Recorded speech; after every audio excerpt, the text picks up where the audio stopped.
Vamos começar a primeira parte do nosso estudo do Evangelho segundo o Espiritismo, no capítulo 5, Bem-aventurados os aflitos. Jesus disse: Bem-aventurados os que choram, os famintos e os sequiosos de justiça, os que sofrem perseguição pela justiça. E numa outra passagem ele também diz: Mas ai de vós que tendes no mundo a vossa consolação, sereis constrangidos a gemer e a chorar. Por essas duas passagens nós podemos perceber que somente na vida futura podem efetivar-se as compensações prometidas por Jesus. Na primeira passagem que nós lemos agora há pouco, nós vimos que Jesus falava: bem-aventurados os que choram. O que Jesus queria dizer com isso? Que felizes os que choram. Por quê? Porque eles alcançarão, em algum momento, a felicidade. Ou seja, serão felizes. Mas muitas vezes nós observamos que a vida de diversas pessoas, talvez até mesmo a nossa, é um imenso vale de lágrimas. Onde estaria então as compensações prometidas por Jesus, as felicidades prometidas por Jesus aos que choram, se não numa existência futura? E a segunda passagem também vem confirmar essa teoria quando Jesus fala: ai dos que buscam no mundo as consolações. Mais uma vez, fazendo menção à consolação verdadeira, à felicidade verdadeira, que é aquela que nós encontraremos na vida futura. E Kardec comenta: porém, o futuro pode consolar, isso é verdade. Quando nós temos essa perspectiva da felicidade futura, nós nos sentimos consolados diante das dificuldades da vida. Mas, se a fé no futuro consola, por outro lado, ela não explica as anomalias da vida terrena. Uns ricos, outros pobres, uns saudáveis, outros doentes, e por aí vai. Então, o início desse capítulo vai buscar mostrar para nós exatamente a explicação das anomalias da vida terrestre.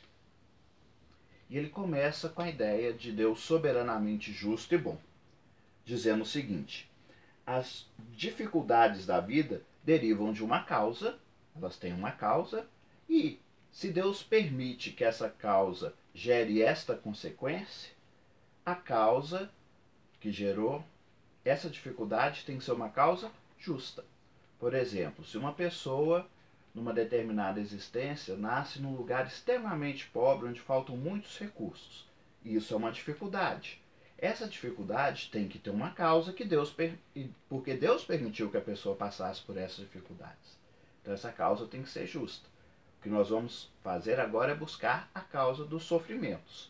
Deste exemplo que eu dei, de todos os outros que nós podemos observar em nossas vidas e nas vidas das outras pessoas. E Kardec continua ainda falando sobre a justiça das leis divinas. Não há nenhuma infração à lei divina que não acarrete consequência. Óbvio, se Deus é soberanamente justo e bom, por menor que seja o meu erro perante as leis divinas, ele há de ter uma consequência, por menor que seja. Porque Deus é soberanamente justo. E se nós observarmos a nós mesmos, ou às vezes a uma outra pessoa que passa por determinado sofrimento, nós podemos ver que muitas vezes o homem é o causador de seus infortúnios devido às suas escolhas dessa vida. Então, se nós fizermos o exame da nossa consciência, observarmos uma outra pessoa que está passando por alguma dificuldade, nós não precisaremos nem recorrer a uma existência passada para encontrar a causa daquele sofrimento. E é sempre possível ao espírito aproveitar a experiência do passado, seja dessa vida, seja na vida anterior, para fazer o quê? Reparar os erros em uma nova existência. Porque Deus não quer que nós soframos eternamente. Por isso, nós temos a oportunidade de reparar os nossos erros desta vida, já começando nessa vida mesmo, ou então numa existência futura. Porém, muitas vezes nós observamos as dificuldades pelas quais determinadas pessoas passam e observamos que há males cuja causa não é possível encontrar nessa vida. Existem misérias, mas como todas as misérias têm uma causa justa, se não está na vida atual, está numa existência anterior. Por exemplo, uma pessoa que é cega de nascença. Ela está sofrendo a consequência de um equívoco que ela cometeu, mas não pode ter sido nessa vida que ela já nasceu cega.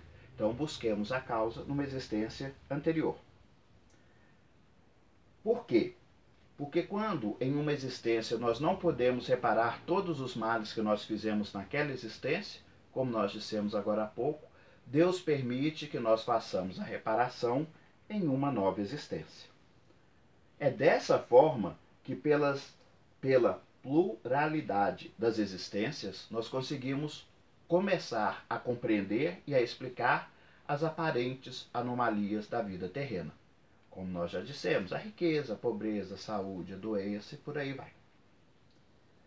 Essas tribulações, quando o espírito é endurecido, é revoltado e ainda não quer reparar os erros, elas são impostas, então o espírito reencarna, passando por determinadas dificuldades, consequências dos erros do passado, sem ter tido a possibilidade de escolher, porque ele ainda é um espírito endurecido. Então a espiritualidade encaminha para aquela existência onde ele possa trabalhar aquela dificuldade. Já os espíritos mais avançados, moralmente, intelectualmente, que já têm o desejo de reparar os seus males, já podem escolher uma existência onde eles possam reparar os erros do passado. Mas nem toda dificuldade que nós passamos é consequência de um erro do passado. Alguns espíritos escolhem, no plano espiritual, antes de reencarnarem, passar por alguma dificuldade como uma prova para se fortalecer espiritualmente e avançarem mais. Por isso que nós podemos dizer que é na vida corpórea que nós, os espíritos, nós vamos eliminando, através das dificuldades e das provas bem suportadas, as nossas imperfeições, nos tornando espíritos cada dia melhores, mais bondosos e maiores cumpridores da lei divina. Daí nós concluímos que, das provações da vida, se nós as suportarmos bem, nós avançamos. Que a resignação diante dessas dificuldades nos permite tornar proveitoso o nosso sofrimento. E lembrando uma coisa, resignação não significa acomodação diante das dificuldades. Se nós temos uma dificuldade, busquemos a solução. Mas enquanto a solução não chega, nós nos mantemos resignados e confiantes na bondade de Deus. Porém, sem a resignação, nós perdemos o fruto daquele sofrimento. Se nós nos revoltamos, nós temos que recomeçar numa nova existência, passando novamente pela provação, para, desta vez, superarmos ela com resignação e sairmos vitoriosos espiritualmente. E ele vai falar também um pouquinho da lembrança do passado. O que ele diz para nós? A lembrança do passado traria inconvenientes às relações sociais. Porque se eu lembrar o meu passado, eu não lembro só o meu, eu lembro de todos. E aí as relações sociais se desmanchariam. Mas então, se eu reencarno e não lembro do passado, de que adianta as experiências que eu já adquiri? E Kardec explica. Nós mantemos dentro de nós a intuição e a consciência daquilo que nós já aprendemos. E ainda que não lembremos dos fatos passados, essa intuição está dentro de nós. Então, diante da dificuldade, aquela experiência que nós já adquirimos, nós conseguimos colocar em prática. E uma coisa também muito importante de lembrar, que no sono o espírito se liberta e pode vir a relembrar por que ele passa por aquele sofrimento.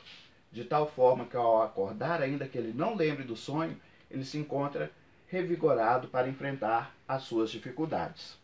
Nesses momentos em que o espírito está liberto pelo sono, encontra com os mentores e conhece a causa dos seus sofrimentos, ele adquire novas forças para enfrentar as dificuldades. Assim nós concluímos que as dores são os pagamentos de nossas vidas do passado. Se suportadas pacientemente, nos pouparão sofrimentos futuros. Porém, se não formos resignados, nós vamos contrair novas dívidas. Por isso, quando nós olhamos os nossos sofrimentos pelo prisma espiritual, nós adquirimos calma e resignação. Agradecemos as dores, porque elas nos fazem avançar. Porém, quando nós vemos apenas a vida corpórea, as dores se tornam aparentemente intermináveis para nós. Muito obrigado a todos, até uma nova oportunidade.